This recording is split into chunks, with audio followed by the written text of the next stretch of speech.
Toujours un plaisir de vous retrouver pour ce nouveau numéro de votre émission Le Débrief sur Médian. Merci de nous rester fidèles. En Centrafrique, le président Faustin Archange Touadéra a retenu la date du 30 juillet prochain pour la tenue du référendum devant consacrer la nouvelle constitution centrafricaine, une décision à laquelle s'opposent les opposants centrafricains, des acteurs de la société civile ainsi que des partenaires internationaux. Pour ces derniers, l'objectif est de permettre à Touadéra de faire un troisième mandat, ce que lui interdit la constitution de 2016 actuellement en vigueur et qui limite les mandats présidentiels à 2. Quelles conséquences du référendum constitutionnel de Touadéra? Comment veiller à préserver la stabilité politique et institutionnelle en Centrafrique? Le développement en première partie d'émission. Et puis en seconde partie du débrief, nous irons au Soudan où les affrontements entre les forces armées soudanaises dirigées par le général Abdel Fattah al-Burhan et les forces de soutien rapide du général Mohamed Hamdan Daglo continuent de faire des victimes sur le plan humanitaire. Le pays a déjà enregistré des milliers de morts et plus d'1 million d'enfants déplacés et plusieurs milliers de réfugiés. Pour le chef de la mission de l'ONU au Soudan, les violences perpétrées dans la vaste région du Darfour dans l'ouest du pays pourraient constituer des crimes contre l'humanité.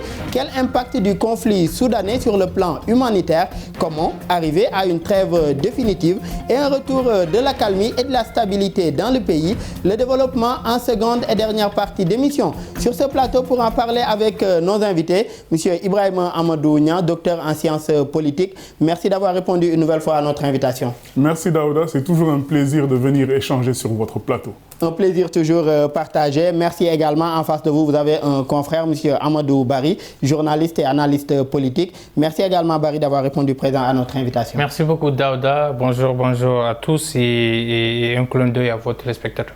Merci beaucoup. Et déjà, que pensez-vous de cette décision aujourd'hui du président Faustin Archange Touadéra, le président centrafricain aujourd'hui, d'organiser un référendum constitutionnel le 30 juillet pour une nouvelle constitution centrafricaine? Écoutez, le délai me semble trop court. De prime abord, on est fin juin, quasiment un délai de 2 mois pour une consultation référendaire. Je trouve que le délai est trop court et je trouve que c'est un peu parachuté et ça semble trop cousu de fil blanc, comme on dit. Et je serais curieux de savoir comment est-ce qu'il compte s'y mettre, comment battre campagne, comment convaincre ses compatriotes pour adopter cette nouvelle constitution, alors qu'il y en a une qui est déjà là, votée il y a juste combien, 8 ans, 8 à 9 ans, en 2016, exactement sous le régime de transition. Je trouve que c'est un peu curieux et je trouve que c'est un peu louche et c'est juste un énième retournement de situation, un énième recommencement. Ce pays, on le connaît, il est instable de façon endémique. Et c'est un pays aux multiples richesses, mais qui est malheureusement déstabilisé. On connaît cette histoire qui est tellement tumultueuse, ce pays qui n'a jamais été... Est-ce que cette question soulevée aussi par le président Touadéra ne risque pas aussi de causer une nouvelle instabilité, puisque aujourd'hui la décision ne fait pas l'unanimité quand même dans le pays, que ce soit du côté de l'opposition, de la société civile et même de certains partenaires internationaux? Il est à redouter naturellement et ça risque encore de crisper un peu plus la situation. Ce pays-là, comme je l'ai dit, déjà le pays est contrôlé par une frange partie par la rébellion, la CPC et autres groupes rebelles qui sévissent dans ce pays. Ça risque de compliquer davantage et surtout de détourner un peu l'attention parce qu'on pensait qu'avec ce président qui est venu au pouvoir en 2015 et qui est un intellectuel, un professeur d'université, un mathématicien, je suis vraiment déçu qu'on en arrive là, que des intellectuels de ce haut standing puissent vouloir s'éterniser au pouvoir. On connaît ce qui c'est l'histoire du troisième mandat en Afrique. L'histoire est trop récente, la Guinée là, sous Alpha Condé et autres pays. Donc je trouve que c'est vraiment malheureux et on ne sait pas vers où on s'achemine dans ce pays-là, mais on sait toute cette histoire. Il y a Wagner qui assure la sécurité du président. Il y a une élection à l'an 2020, fin 2020, qui a été contestée et où dans de nombreux pays, dans de nombreuses régions du pays, il n'y a pas eu d'élection. Ce président-là, on sait que sa sécurité est assurée par les milices Wagner et à quel coût on exploite les beaucoup de situations et d'autres urgences à gérer. Nous y reviendrons tout à l'heure d'ailleurs. Et Monsieur Nia, en septembre 2022, le président centrafricain avait subi un revers juridique quand la Cour constitutionnelle a annulé un de ses décrets mettant en place un comité chargé de rédiger cette nouvelle constitution. La Cour invoquait notamment le fait que le Sénat, chambre haute du Parlement, est prévu dans la précédente constitution, n'avait toujours pas été mis en place. Le pouvoir a mis à la retraite d'office en janvier 2023 d'ailleurs la présidente de cette Cour constitutionnelle, Danielle Darlan, principale artisane de l'invalidation. Est-ce qu'aujourd'hui tout cela n'annonçait pas déjà les choses, c'est-à-dire tous les actes aujourd'hui et toutes les prémices que l'on voyait, est-ce que ça n'annonçait pas la couleur par rapport à la détermination du président Touadéra d'aller vers une nouvelle constitution dans le pays? Merci Daouda, vous faites bien de le rappeler. En 2022, à la suite du dialogue national qui s'est tenu en Centrafrique, le président Touadéra avait tenté en tout cas de mettre sur pied ce comité pour faire des propositions de réforme constitutionnelle. Mais comme vous l'avez si bien rappelé, cela s'est heurté à un refus des autorités constitutionnelles du pays. Et finalement, il a dû battre en brèche. Et aujourd'hui, il revient avec cette question-là, près d'une année après. Mais entre-temps, il faut dire que la personne qui à l'époque dirigeait le Conseil constitutionnel avait été remerciée. Et aujourd'hui, on profite de cette nouvelle situation où on a une personne qui est en tout cas connue comme étant pro-Touadéra et qui semblerait validerait ce process-là. Donc pour moi, c'est un précédent extrêmement grave. Mais je pense qu'on l'a vu venir. On l'a vu venir depuis 2022 parce que cette idée était agitée depuis 2022. Et le président lui-même avait dit à l'époque, lors du dialogue, que la constitution qui avait été votée en 2016 ne reflétait pas vraiment les aspirations du peuple. Alors, je ne sais pas... Mais partagez-vous cet avis, parce qu'en 2016, aujourd'hui, cette constitution avait pris en compte beaucoup de situations qui n'étaient même pas, à l'époque, prises en compte par d'autres constitutions dans la sous-région, que ce soit au Sénégal ou d'ailleurs. Donc, est-ce que vous partagez cet avis, que cette constitution de 2016 ne reflète pas aujourd'hui les réalités que vivent les Centrafricains ou le pays? Je ne partage pas cet avis, mais vraiment pas du tout. Parce que je pense que c'est en fait un subterfuge qu'utilisent souvent les dirigeants dans nos pays lorsqu'ils veulent changer les constitutions à d'autres fins. Je pense que tout le monde a compris que ce que le président Touadéra vise aujourd'hui, c'est un troisième mandat. Même si l'un de ses conseillers ou de ses ministres conseillers dit que c'est juste pour remettre les compteurs à zéro, mais que le président n'aura pas la possibilité de se présenter pour un troisième mandat. Mais remettre les compteurs à zéro, est-ce que ce n'est pas d'autant plus grave dans la mesure où on ne parlera plus de troisième mandat, mais c'est comme si tous les mandats passés ne comptaient plus? Table rase, c'est ça. Et moi, ce qui me fait en fait un peu mal, c'est comme le disait tout à l'heure, c'est-à-dire, moi j'estime que depuis 2015, il y a eu quand même quelques acquis. Pour un pays qui souffre d'une instabilité endémique, il est revenu sur ça.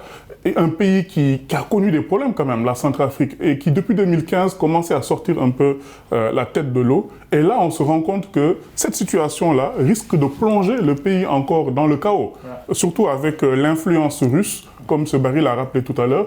Donc cela n'augure rien de bon, si vous voulez, pour le futur. Et Barry, par rapport à cette nouvelle constitution, Touadéra fait savoir que la constitution de 2016, c'est-à-dire l'actuelle constitution, comporte des dispositions qui pourraient compromettre le développement du pays. Êtes-vous d'avis? C'est le sempiternel débat à chaque fois, comme on dit, quand on n'aime pas son chien, on l'accuse de rage. Voilà, donc ce qui se passe là-bas, on sait tous que voilà, c'est juste un moyen, c'est juste un subterfuge, comme l'a dit monsieur Niang. C'est malheureux pour ce pays-là, comme je le dis, surtout pour un intellectuel de sa trempe. Pour un intellectuel, un professeur de mathématiques, on rappelle quand il a été élu en 2015, il a cumulé ses fonctions présidentielles avec l'enseignement à l'université.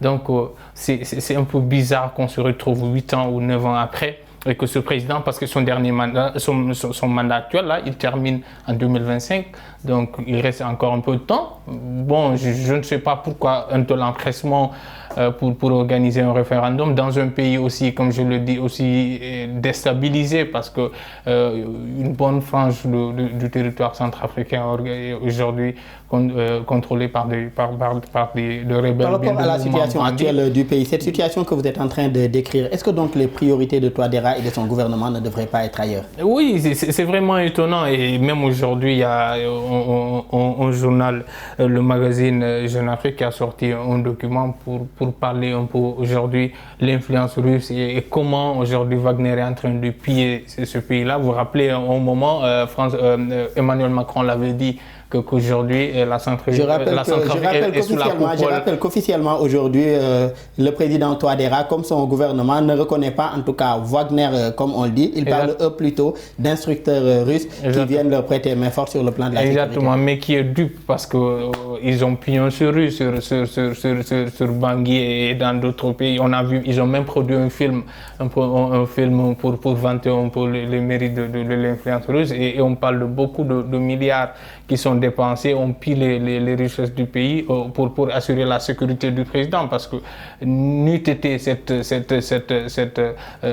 cette armée Wagner-là, il serait renversé en pleine présidentielle de l'an 2020, quand on organisait l'élection. Il y avait une colonne de rebelles qui marchait sur Bangui. Donc il a fallu que Wagner renforce son armée et tout ça pour assurer sa sécurité. Donc c'est un président qui fait figure juste de faire valoir, mais il ne contrôle quasiment rien, et il est assuré, il doit tout quasiment à la Russie. Donc vouloir remplacer un oppresseur par un autre, parce qu'aujourd'hui en Centrafrique, la France n'y est plus, il n'y a plus de relation quasiment avec la France. Il y avait une mission onusienne et tout ça, mais je suis vraiment un peu dessus, comme je le dis, avec tout ce qui s'est passé dans ce pays-là. Il arrive même aujourd'hui que de Centrafricains arrivent à regretter le régime Bokassa, avec tout ce qui s'est passé, qui s'était intronisé empereur et appuyé les ressources du pays. Un pays de cocagne, un pays d'autant un scandale minier et géologique, comme on dit. Et c'est malheureux. On reste sur ce point. Monsieur Nia, il a soulevé tout à l'heure une question importante, c'est-à-dire la question sécuritaire. Aujourd'hui, le pays fait face à une rébellion. Lors de la réélection de Touadéra pour un second mandat dans plusieurs localités du pays, la présidentielle n'avait pas pu se tenir. Aujourd'hui, est-ce que les priorités de Touadéra et de son gouvernement ne devraient pas plus s'orienter vers ces questions-là, à savoir la question sécuritaire, la question de la gestion des ressources minières et autres ressources extractives du pays? Oui, les priorités de Touadéra, bien évidemment, ne doivent pas être, en tout cas dans le sens que lui a choisi, c'est-à-dire dans le sens d'une politique politicienne et de tentative en tout cas ce que moi j'appelle une tentative de vouloir forcer le destin, de changer le destin du pays en voulant briguer un troisième mandat. Parce que comme vous l'avez rappelé, la Centrafrique connaît quand même des problèmes beaucoup plus graves qui méritent une certaine stabilité au niveau de l'appareil d'État pour pouvoir faire face. Et donc c'est là où justement on attendait le président Touadéra, pour quelqu'un que, je le rappelle, depuis 2015 quand même, avait commencé à initier certaines choses, et on pensait, en tout cas que sous son magistère, qu'on allait aller de l'avant. Mais là, on retourne en arrière, et je pense que ça c'est quand même quelque chose de très très grave, d'autant plus qu'aujourd'hui on est en train d'assister à quelque chose d'extrêmement grave, le musellement de la société civile. Human Rights Watch en a parlé récemment. Lorsqu'on a des milices, moi je les appelle ainsi, Galaxie Nationale et les requins, qui sont à la solde du pouvoir en place et qui non seulement militent en faveur du référendum, mais aussi contraignent, si vous voulez, les différents citoyens et partis politiques. Et d'ailleurs, même Human Rights Watch craint aujourd'hui que ce référendum-là aille dans le sens de réduire aujourd'hui ce qui est des libertés individuelles et collectives, surtout ce qui est de l'espace civique. Absolument, absolument. Et je pense que c'est ça qui me fait encore un peu plus peur. Déjà dans un pays dans lequel il y a de vives oppositions entre une rébellion et voilà, il y a tous les ingrédients en fait pour un basculement. Voilà, je pense que c'est le meilleur terme, un basculement. Et pour les opposants centrafricains, cette réforme n'a en réalité qu'un seul but, c'est la question du troisième mandat et remettre les compteurs à zéro pour Touadéra. Selon vous, pourquoi cette volonté de Touadéra à vouloir à tout prix briguer un troisième mandat, surtout vu les conditions dans lesquelles il est arrivé au pouvoir après la transition dirigée par Mme Catherine Samba Panza? À mon avis, c'est les mêmes craintes qui habitent la plupart de nos dirigeants qui veulent faire un troisième mandat. C'est comment garantir une sortie honorable et sans problème après le pouvoir. Pour moi, c'est ça en fait le nœud du problème. J'imagine bien que le président Touadéra doit se dire qu'aujourd'hui, s'il quitte le pouvoir, avec tout ce qu'il vient de faire depuis quelques années, qu'est-ce qui va se passer finalement? Est-ce qu'il pourra rester en Centrafrique? Est-ce qu'il pourra avoir une retraite paisible? Ou est-ce qu'il ne sera pas inquiété par la justice? Est-ce qu'il n'y aura pas des règlements de compte? Mais ce n'est pas à lui de décider. Mais est-ce que ce que vous venez de soulever, si c'est par exemple la raison qui habite la plupart des dirigeants qui tentent de faire un troisième mandat, est-ce que cela ne doit pas aussi les amener en tout cas à penser en amont quand ils sont au pouvoir, à miser plus sur la bonne gouvernance pour éviter aujourd'hui d'avoir de telles épées de Damoclès au-dessus de la tête? C'est absolument ça. C'est-à-dire que dès qu'on arrive au pouvoir, on doit en tout cas travailler à une sortie honorable. Si on considère que, le temps du pouvoir est un temps qui est court, mais un temps c'est un honneur pour un citoyen de diriger un pays et qui doit se donner corps et âme pendant cette période-là et après passer la main. Et effectivement, je suis tout à fait d'accord avec vous.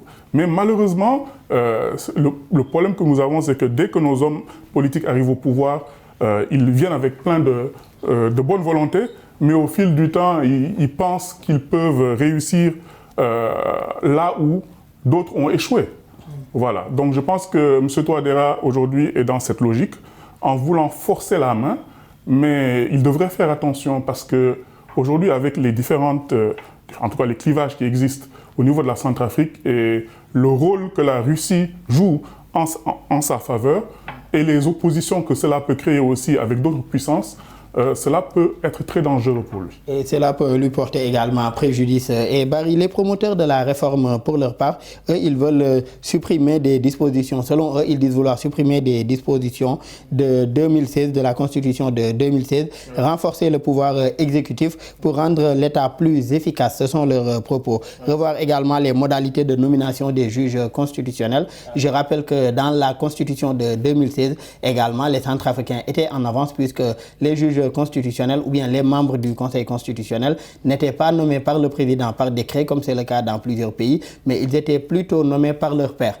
Donc ce qui était une innovation dans la Constitution de 2016. Et également supprimer selon eux des organes qu'ils trouvent budgétivores comme le Haut Conseil de la communication. Selon vous, mis à part cette question des mandats, quelle autre réforme aujourd'hui est-ce qu'on pourrait attendre de cette Constitution ou bien de cette nouvelle Constitution que vous proposez Touadéra? Puisque jusqu'à présent, en tout cas, le contenu de cette Constitution n'est pas vraiment disponible, en tout cas pas officiellement. Mais sauf qu'en un mois, comme je le disais, c'est difficile de faire adopter ça par les Centrafricains. Parce qu'un référendum, quand même on l'a dit, un référendum c'est un oui ou un non, comme a récemment organisé le Mali.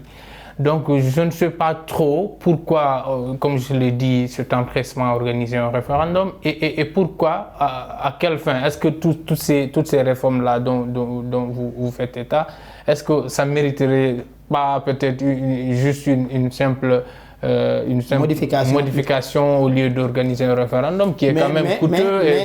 Mais Barry, dans ce cas-ci, la modification ne serait pas possible. Oui. Puisque, comme je le disais tout à l'heure, Agnan, la Constitution de 2016 avait pris en compte bien des choses. Exactement. La question du mandat, par exemple, elle ne pouvait faire l'objet de modification, même par voie référendaire. Donc ça a été carrément... c'est une violation de la Constitution. Elle ne peut pas faire l'objet de réforme. La seule possibilité qu'il y a, c'est carrément aller vers une nouvelle Constitution. Donc la Constitution avait vraiment été verrouillée. Sur la question des mandats, par exemple, après la transition sous Catherine Samba Panza, il était bien précisé que le président est élu pour un mandat de tel. 5 ans. Et que nul ne peut faire plus de 2 mandats consécutifs. Ils ne se sont pas limités là. Ils ont ajouté une autre disposition transitoire qui faisait savoir que le président élu à l'issue de la transition, son premier mandat, c'est ce mandat-là. Donc c'était carrément clair et que ces dispositions ne pouvaient faire l'objet de modification. Oui, comme je l'ai dit, c'est franchement ambigu. C'est franchement, pour moi, c'est pas sincère. C'est ce qui s'organise dans ce pays-là. Mais puisqu'aujourd'hui, ce pays-là n'est plus, voilà, comme on le dit,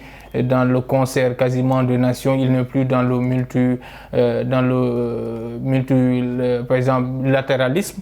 Aujourd'hui, comme on l'a dit, la Centrafrique est un pays quasiment à part. On a vu qu'il ne coopère plus avec de nombreux pays. Par exemple, la France, quoi qu'on dise, hein, c'est le pays qui avait dépêché les forces sangaristes en 2013 à la chute de François Bozizé. Et tout ça, aujourd'hui, comme je le dis, c'est un pays où, voilà, quoi, c'est à part qui est devenu à part. Et malheureusement, où c'est la démagogie, c'est le populisme qui gagne du terrain. Et surtout, un autre fait qui mérite d'être posé, c'est qu'on étouffe toute voix discordante dans ce pays-là. Le rapport de l'ONU l'a souligné. Aujourd'hui, toute voix discordante est quasiment, voilà, quoi, est bâillonnée et tout ça. Et comme je le disais tantôt, je trouve que c'est malheureux et c'est un sempiternel recommencement. Et ce qui est d'ailleurs contraire au principe démocratique aujourd'hui. Exactement. Et pour Archange Touadéra, aujourd'hui, comme je le disais, il ne doit son salut qu'à la présence de Wagner qui assure sa sécurité et certaines villes du pays. Mais peut-être, je ne sais pas pourquoi les Centrafricains, au moment au Soudan, ils s'étaient retrouvés il y a quelques années où ils avaient signé même des accords et tout ça. Mais on ne comprend pas pourquoi ces pays-là sont aussi... Un recommencement, comme vous l'avez dit tout à l'heure, un mythe de Sisyphe. Et M. Niang, par rapport à Touadéra, toujours, aujourd'hui, est-ce que cette situation-là, ou bien cette nouvelle constitution, ne risque pas d'être source à nouveau d'instabilité politique et institutionnelle dans le pays? Oui, vous savez, comme le disait M. Berry, je pense que le délai pour ce processus, en tout cas, il est très court. Je pense qu'il aurait quand même fallu rassembler la majorité des acteurs. Je ne dis pas tous les acteurs, parce que ce n'est pas possible. Hein. Il ne faudrait pas être naïf. Dialoguer avec les forces armées. Absolument. Donc, en tout cas, les acteurs essentiels, ceux qui veulent aller au dialogue, discuter des questions essentielles dont nous avons parlé tout à l'heure. La question de la sécurité, la question de la gestion des ressources naturelles, la question de la gouvernance, etc.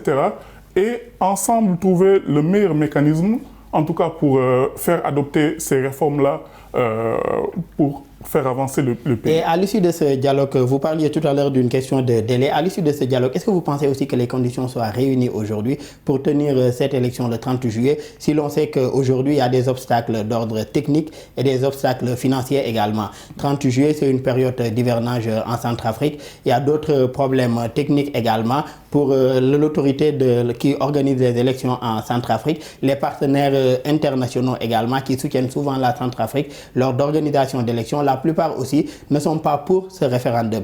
Donc, est-ce que autant de contraintes également ne risquent pas de rendre la tâche difficile à Touadéra et à son équipe? Absolument, et les contraintes sont énormes parce que nous n'oublions pas, ce qui a été prévu en juillet 2023, c'était les locales. Mais ces locales ont été brusquement repoussées pour pouvoir tenir le référendum. Donc, sur le plan technique, je pense qu'effectivement, il y a des défis, mais que le référendum peut-être pourrait se tenir si jamais on avait à l'esprit la préparation des élections locales vers le mois de juillet 2023. Mais c'est plutôt sur le plan politique, parce que beaucoup de partis avaient décidé de boycotter les élections législatives. Et naturellement, ces partis-là vont aussi boycotter ce référendum-là. On risque de se retrouver dans une situation où on a un référendum pour Touadéra auquel ne participent que les militants de Touadéra sans possibilité de dialogue ni d'issue. Donc ça veut dire que dès que le référendum sera conclu, on rentre dans une nouvelle période de crise. Et Barry, quelles conséquences selon vous pourrait avoir cette nouvelle constitution si elle venait à être adoptée, c'est-à-dire si le oui l'emportait au soir du 30 juillet? Quelles conséquences cela pourrait avoir pour le pays? La conséquence immédiate, c'est l'isolement. C'est l'isolement du régime Touadéra qui va se retrouver encore une fois plus isolé que jamais et surtout qui va se recroqueviller sur lui-même. Ça me rappelle un peu un autre scénario d'il y a quelques années, c'était au Burundi sous l'ancien président qui est décédé Pierre Nkurunziza, exactement.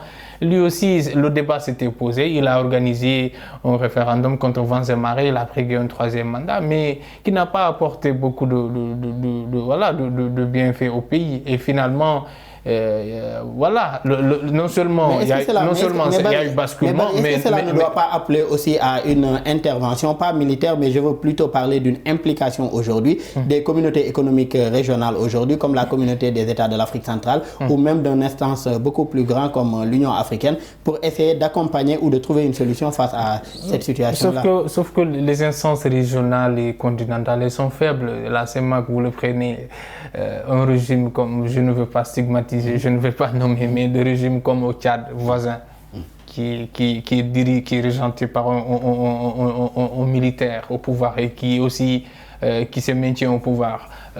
Au Congo, Brazzaville, Denis Sassou Nguesso qui est au pouvoir depuis une trentaine. Au Cameroun, n'en parlons pas. Au Gabon, ces dirigeants-là, à qui ils peuvent donner des exemples de démocratie ou bien de leçons de démocratie, c'est compliqué. L'Union africaine, pareil. L'Union africaine, elle est aujourd'hui, celui qui assure la présidence, le Mahamat Faki, il n'a rien dit, par exemple, sur ça. Il est limité. L'Union africaine, elle est ce qu'elle est. Les Nations Unies, n'en parlons pas. Les Nations Unies, il y avait des casques bleus, mais qui ont quitté la France, n'en parlons pas. Donc, mieux s'impliquer aujourd'hui dans la résolution de ces crises et conflits que l'on voit sur le continent.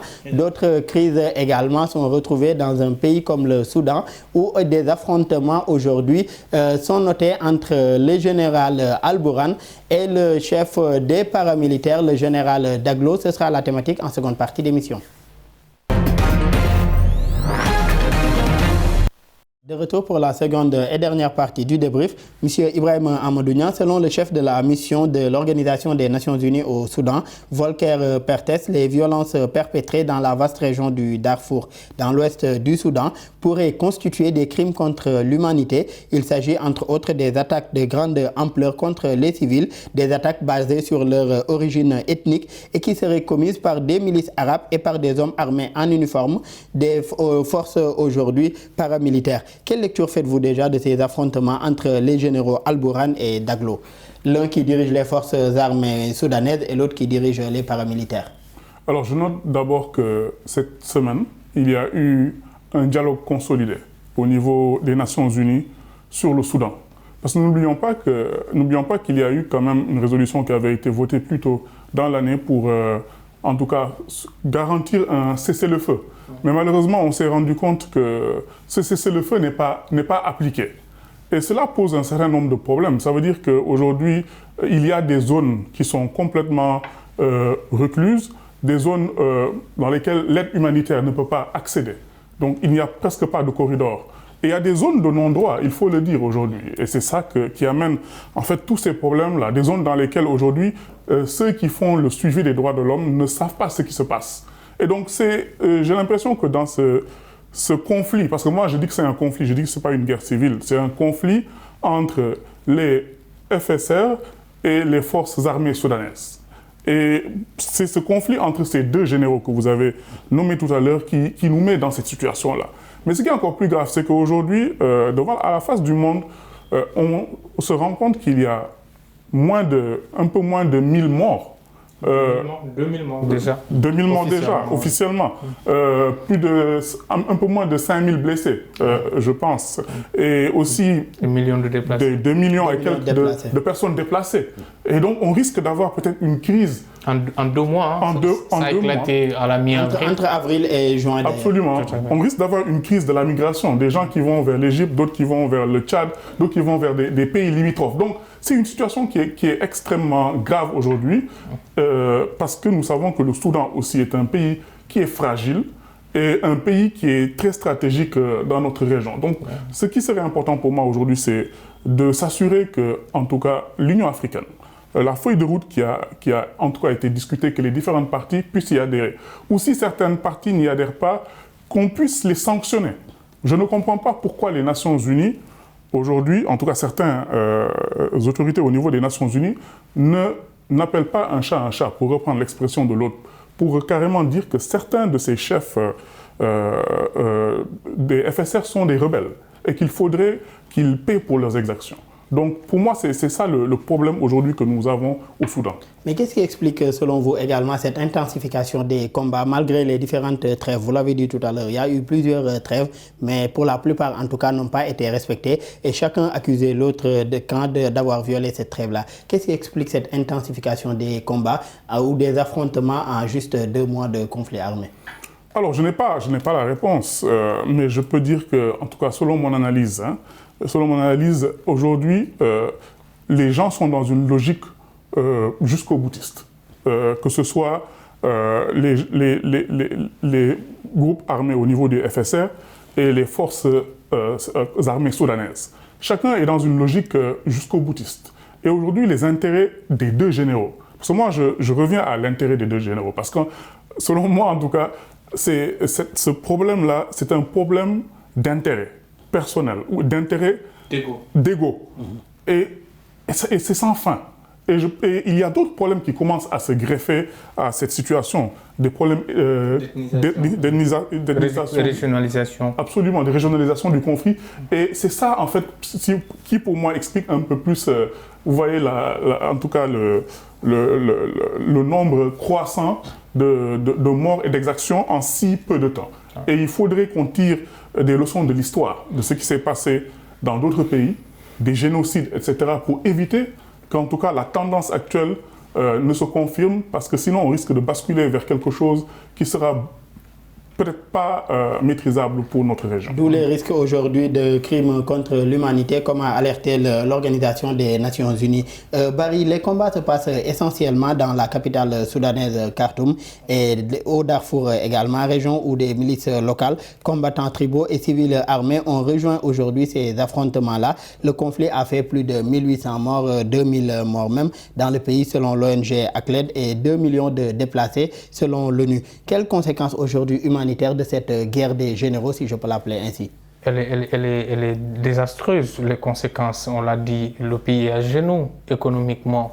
D'après toujours les chiffres onusiens, aujourd'hui 25 sur 48 millions de Soudanais ont besoin d'assistance humanitaire. C'est quasiment la moitié.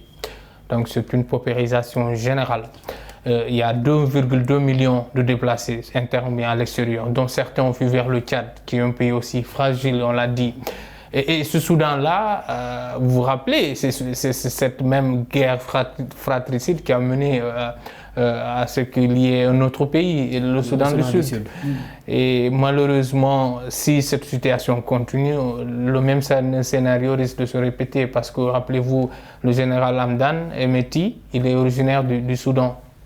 Donc il y a une certaine revanche de l'histoire, parce qu'on considère toujours que jusque-là, le pays était géré par les nordistes, les gens du Nil, etc. Mais il fallait s'y attendre. Cette situation était prévisible. D'après un observateur très averti de ce pays-là, en l'occurrence Souleymane Baldo, qui a été interrogé récemment par un média international, il fallait s'y attendre. L'alliance entre le général Abdel Fattah, qui est le général qui dirige la junte, et Hemeti, c'était une alliance de circonstances.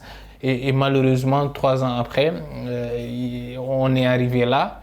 Malheureusement, c'est une guerre d'ego qui arrive à déchirer complètement un pays. Un pays quand même, quoi qu'on dise, c'est un pays pauvre, tout ça. Mais une guerre d'ego aujourd'hui qui déchire ce pays. Vous avez parlé tout à l'heure également de la paupérisation aujourd'hui des populations et également la situation humanitaire également assez désastreuse. Est-ce que tout cela aussi ne risque pas d'être un cocktail assez dangereux qui risque de plomber davantage le pays? Bien sûr, bien sûr. Et malheureusement, on ne voit pas d'issue possible. Il y a 3 médiations actuellement qui sont menées par des puissances étrangères. Il y a le Soudan, il y a le Soudan du Sud, ironie de l'histoire, hein. Ton ancien bourreau d'hier, voilà, ton ancien bourreau d'hier et tout ça, voilà, tu te retrouves à négocier pour lui parce que ce pays-là aussi a intérêt à ce que le Soudan, la République du Soudan soit stable parce que beaucoup de ces pipelines passaient par ce pays-là pour exporter son pétrole. Vous voyez, c'est un pays riche où le Soudan a du pétrole, a tout ça. Et aujourd'hui, il y a une autre médiation qui est menée par l'Arabie Saoudite. Il y a l'Égypte aussi. L'Égypte qui a une influence sur l'armée loyale de ce pays-là. Mais c'est difficile, il faut continuer. Mais moi, ce qui me estomaque beaucoup plus, c'est l'impuissance de l'Union africaine dans ce conflit-là. Pourquoi aujourd'hui, tout le continent se retrouve impuissant entre 2 généraux, dont l'un ne sait même pas écrire son nom. Le général Hemeti est un parfait analphabète. C'est le prototype du parfait analphabète qui a été transformé on le rappelle, par le président déchu Omar El-Béchir, qui a utilisé tout ça. Il était là au service, comme on dit, exécutant de base. Si on reste avec le général Hemeti qui dirige les paramilitaires, est-ce que également, M. Nia, il n'y a pas un processus ou une étape sur laquelle aujourd'hui les choses n'ont pas été respectées? Je m'explique. Souvent, quand il y a une rébellion ou bien des manifestations, en tout cas du genre, des situations du genre dans un pays, quand des accords sont trouvés, il est appliqué ce qu'on appelle les DDR. Aujourd'hui, est-ce que si cela était réussi, on en serait aujourd'hui à cette situation-là? C'est-à-dire la démobilisation, la démilitarisation et la réintégration aujourd'hui de ces anciens rebelles, que ce soit dans les forces armées ou un autre corps à côté. Est-ce qu'aujourd'hui, on n'a pas aussi fauté sur cette question-là des DDR? Oui, les DDR, effectivement, comme vous l'avez rappelé, ce sont des processus qui sont extrêmement importants. Hein. Je pense que dans tous les pays en situation post-crise, ces processus sont mis en œuvre pour s'assurer en tout cas que même certains groupes, peut-être qui étaient, dans la rébellion ou qui n'étaient pas dans les forces, en tout cas les forces, puissent peut-être réintégrer et qu'on fasse une certaine forme de, si vous voulez, de réorganisation des forces de défense et de sécurité.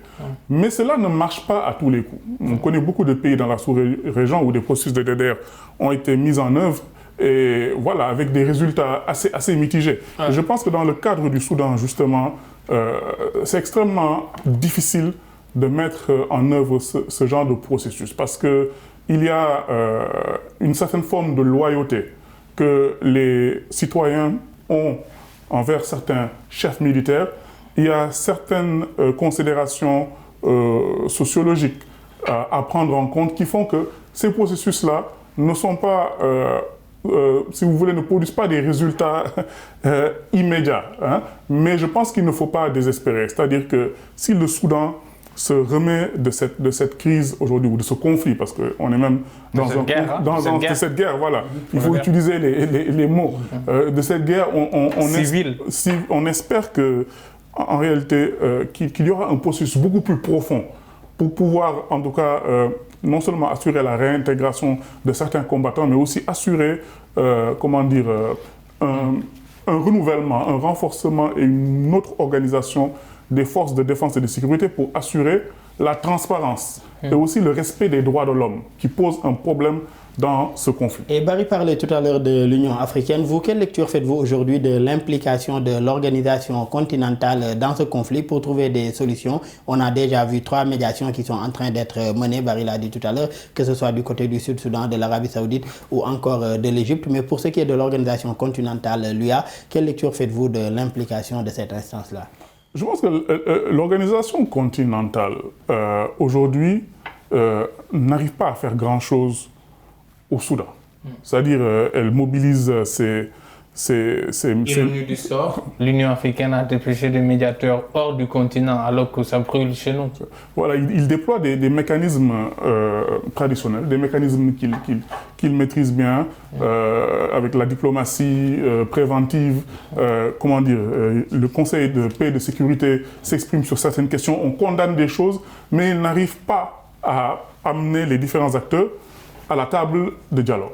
Et je pense que sur le plan symbolique, c'est vrai que ce que fait l'Union africaine, c'est très bien sur le plan symbolique, mais de plus en plus, et c'est pas seulement avec l'Union africaine, tout à l'heure Barry l'a rappelé, avec certaines communautés économiques régionales, on se rend compte que ces communautés économiques régionales, tout comme l'Union africaine, n'arrivent pas à régler non seulement des crises politiques, et quand vous ne pouvez pas régler des crises politiques, vous ne pouvez pas régler des conflits où les gens prennent des armes pour se battre. Donc il faudra aussi, quelque part, à travers ces différentes crises, et on le dit depuis plusieurs années, mais je ne vois pas vraiment des efforts qui sont faits dans ce sens-là, réfléchir vraiment à comment rendre ces organisations-là, que ce soit l'Union africaine, que ce soit les communautés économiques régionales, beaucoup plus performantes, qu'elles puissent avoir un impact sur la résolution des conflits et aussi la résolution des crises politiques qui, malheureusement, jusqu'à aujourd'hui, n'est pas à un niveau satisfaisant. Et mieux répondre aux attentes des États membres et des populations de ces États-là.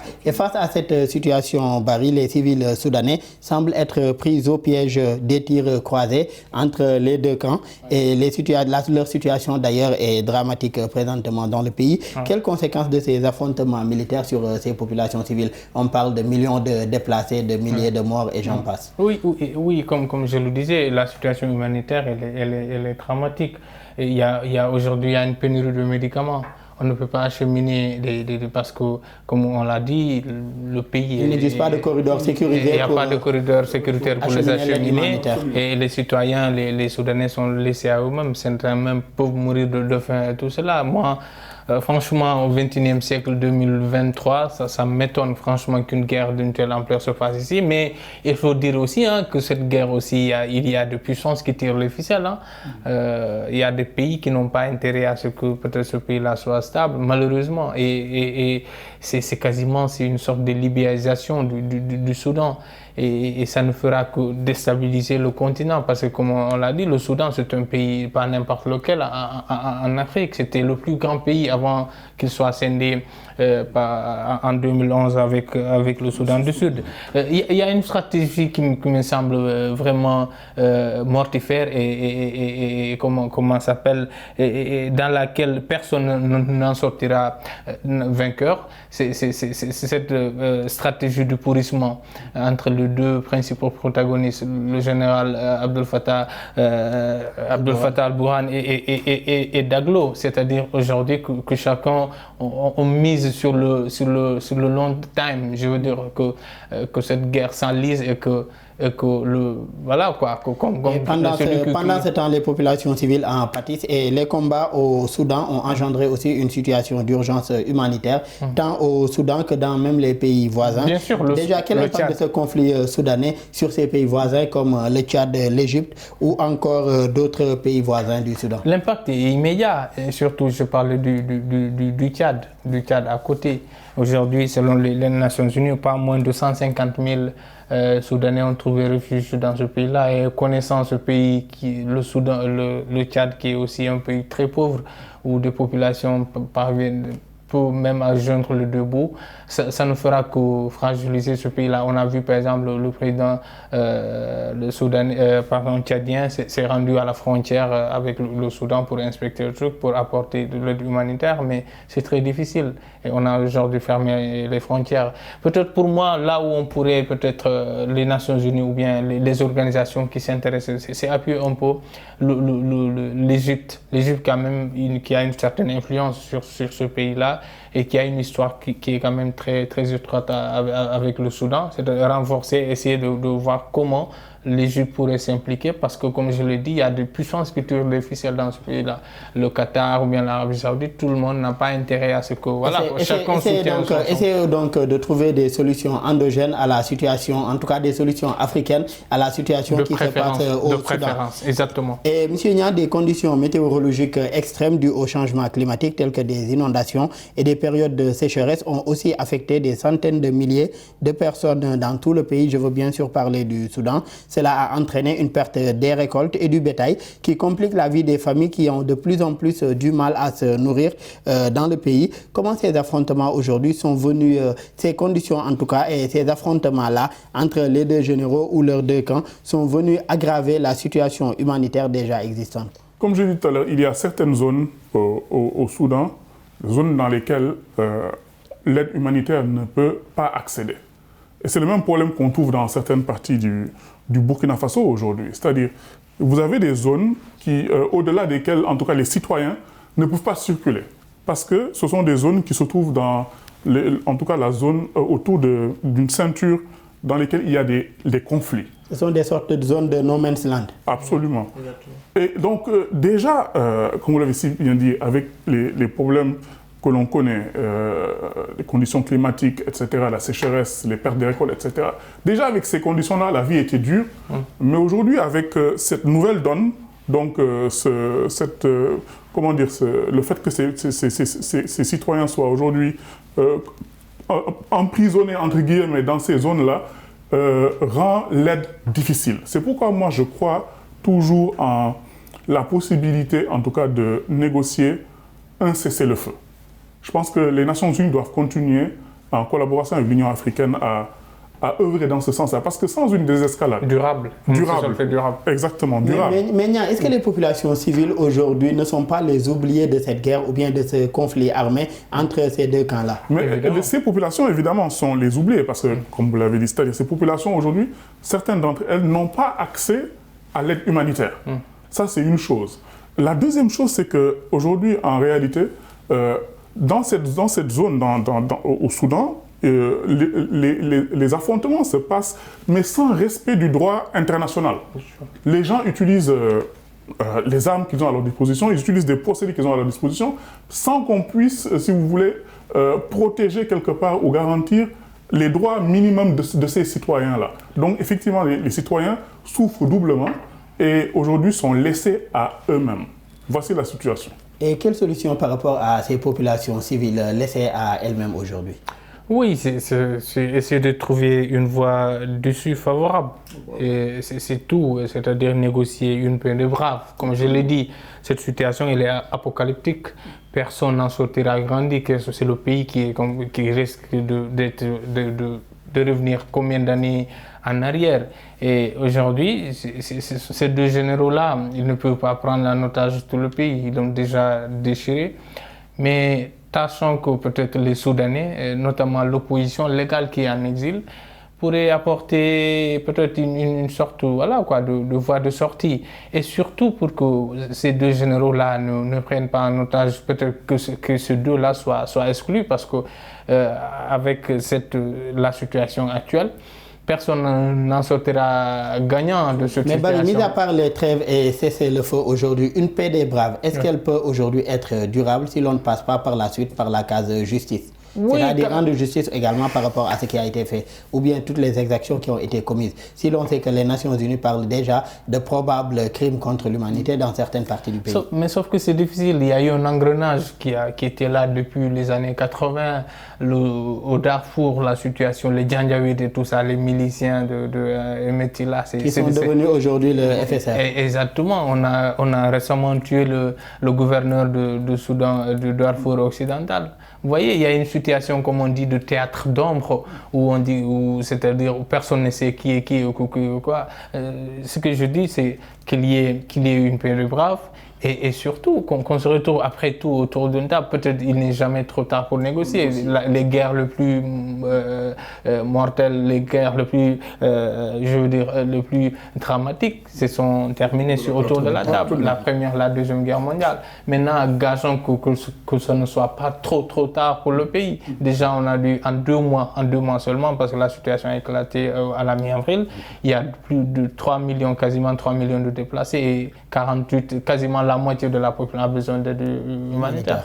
Donc voilà quoi, peut-être que ce soit, comme je le disais, il y a 3 pays qui essaient actuellement, je trouve que c'est un peu dispersé, peut-être essayer d'avoir une seule entité qui regroupe les différentes parties, les différents protagonistes pour essayer, comme je le dis, pour des résultats plus efficients par rapport à cette médiation-là. Et surtout que les pays occidentaux ou bien les pays qui essaient de tirer les ficelles, qu'ils essaient surtout d'arrêter ce spectre. Et il n'y a par rapport à ce pays-là qui est le Soudan aujourd'hui, le Soudan a connu des coups d'État, des guerres civiles et autres tensions également. Selon vous, qu'est-ce qui explique aujourd'hui cette situation récurrente de conflits et autres tensions que l'on note dans cette partie de l'Afrique? Il y a des causes, bien entendu, qui sont des causes historiques. Hein, héritées de la colonisation.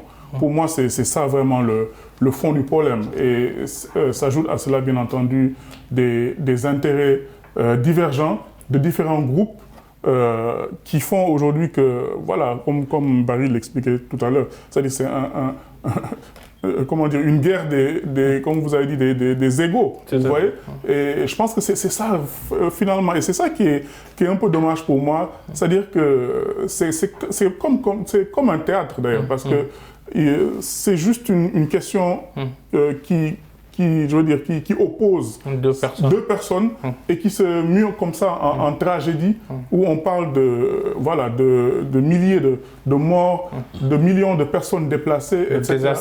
Des désastres économiques surtout. Et là, ce que je veux dire aussi, c'est que nos chefs d'État africains, moi j'ai aimé le fait que nos chefs d'État africains puissent aller en Russie pour défendre les intérêts de l'Afrique.